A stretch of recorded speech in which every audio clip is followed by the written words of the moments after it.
What's up, guys? Anton Kraly here from dropshiplifestyle.com, and today I want to talk about why you might be losing sales on your Shopify store, and more importantly, what to do about that. The way I like to describe this is by comparing it to a real-world example, an offline retail example.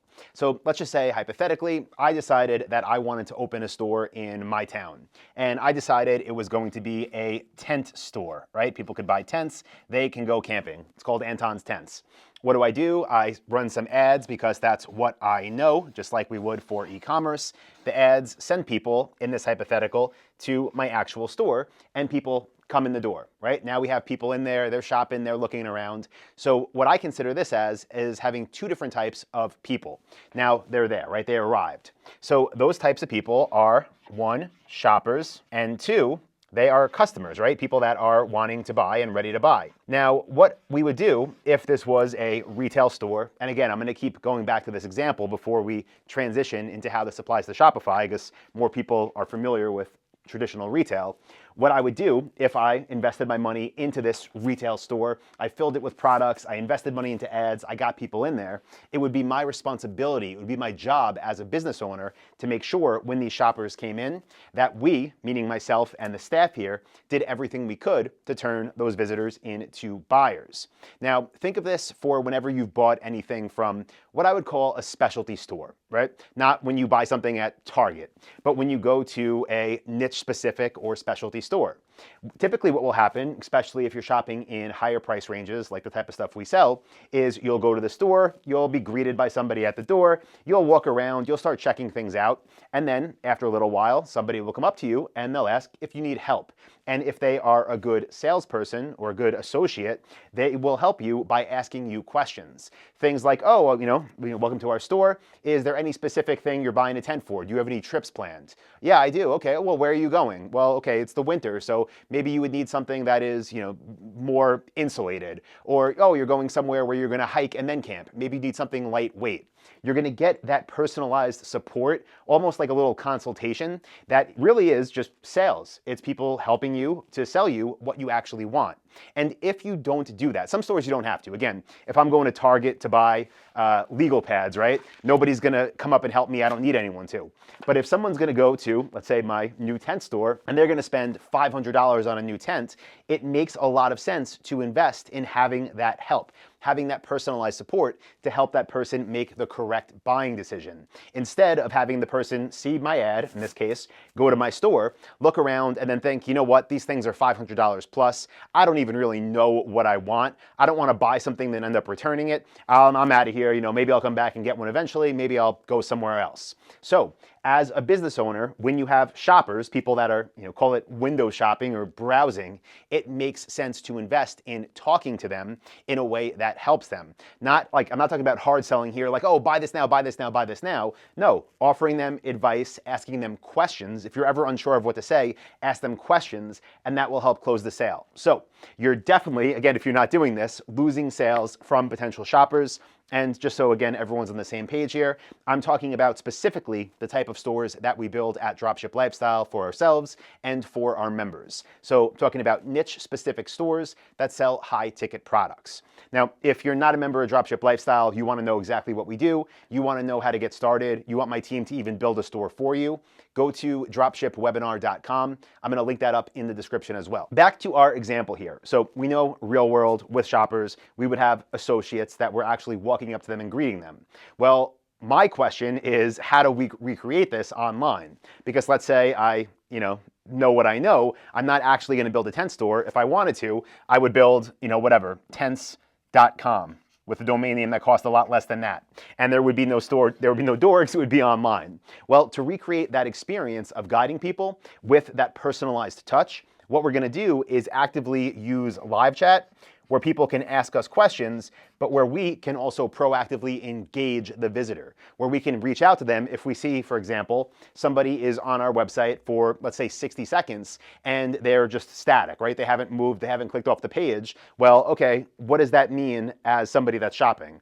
Most likely, they are making the decision, right? They're thinking. Well, what we can do is proactively now, remember, this is now our website, so www, we can have live chat pop up, and ask them if they need help, right? We can engage them, we can provide them with that assistance to guide them to the correct product. Now, second type of shopper. These are both important, right? This is, I would say, from like a quantity perspective, where most of the conversations will happen, that can turn traffic that maybe wouldn't buy into customers that aren't just customers, but are now fans of your business because you help them. Second segment here, right? I'm calling them customers. These are the people in the, let's say, retail store again, that, they went in, they maybe talked to associate, or they didn't. They said, no, I don't need help, I'm good, which totally fine, go for it. But they picked up their tent they wanted, they walked up to the cash register to pay, they put it down, and let's just say in my retail store, there was nobody at the register, right? Or something happened there that really gave them a bad experience where they either didn't buy or they couldn't buy, and they left, right? So they're there, they're almost ready to buy, but something happens, it turns them off the last minute, and they just say to themselves, you know what, I'm out of here, and they leave the products and they start walking out the door. Well, if this was my retail store example, you'd be sure that myself or somebody that worked there would approach them and say, oh, I'm sorry, I see you're leaving. Is there anything that we could help you with, right? And they would try to resolve anything that wasn't resolved so they can close that sale instead of losing it, instead of quite literally having it walk out the door. So what happens occasionally with e-commerce? And if you're not already doing this, I promise you it's probably happening a lot more often than you think. People online will add the products to their cart, they'll start checking out, they're almost there to become customers, but they leave without buying. Why does this happen? There's a bunch of reasons. It could be maybe they saw an extra fee pop up as they were going through checkout. Maybe they wanted to pay with PayPal, but they didn't see PayPal as an option to pay. Maybe they were trying to check out, but something was wrong with the checkout and it wouldn't allow them to complete it.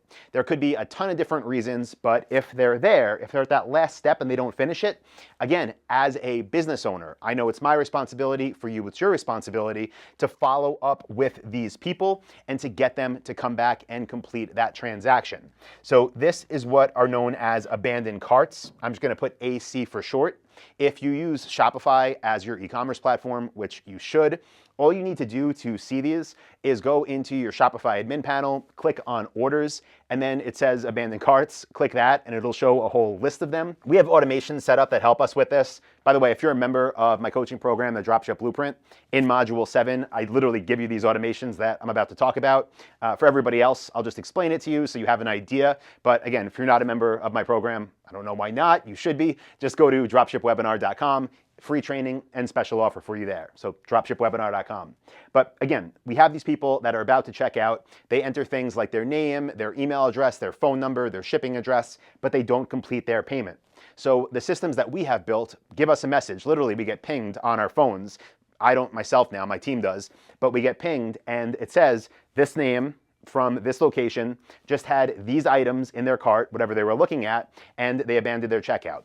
When that happens, we call them right away. Click that phone number on the phone, call them and say, hi, I'm calling from, in this case, antonstents.com. Realized you were just looking at XYZ product, you didn't complete your order. Is there anything we can help you with? And you'd be surprised. Again, they might say a million different things, but those are things that we can help them with. We could take that lost sale, that abandoned cart, and almost bring them back into this shopper phase so we can address any concerns they have and then bring them back here and have them actually check out and buy.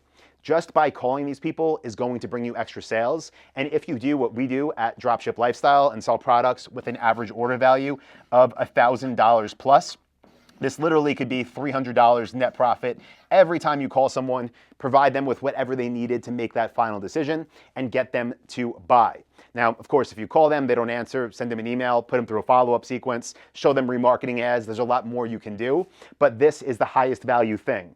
Abandoned cart comes in, call them, get them to buy. People on your store that are shopping on a niche specific store, remember a specialty type store, they're not buying, they seem like they're stuck, they haven't moved around on the screen for a while, have a proactive live chat pop up, ask them how you can help them. Again, questions that are actually relevant to what it is that you're selling and what they're looking at, and take them from that visitor into a customer who loves your business because you provided them with service, you actually help them instead of just randomly hoping they buy, and that will increase how much money money you make for every visitor. That will help you to stop losing sales. It will make your business much more profitable, and same goes for your ad costs.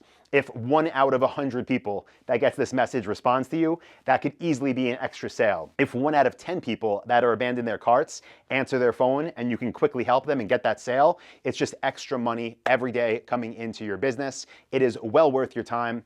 Go ahead, get these set up. Again, if you're a member of my coaching program inside of the Dropship Blueprint, in Module 7, we have full trainings on all of these automations. If you're not a member yet, go to dropshipwebinar.com for a free training, plus a special offer on the program and a done-for-you store included. So dropshipwebinar.com.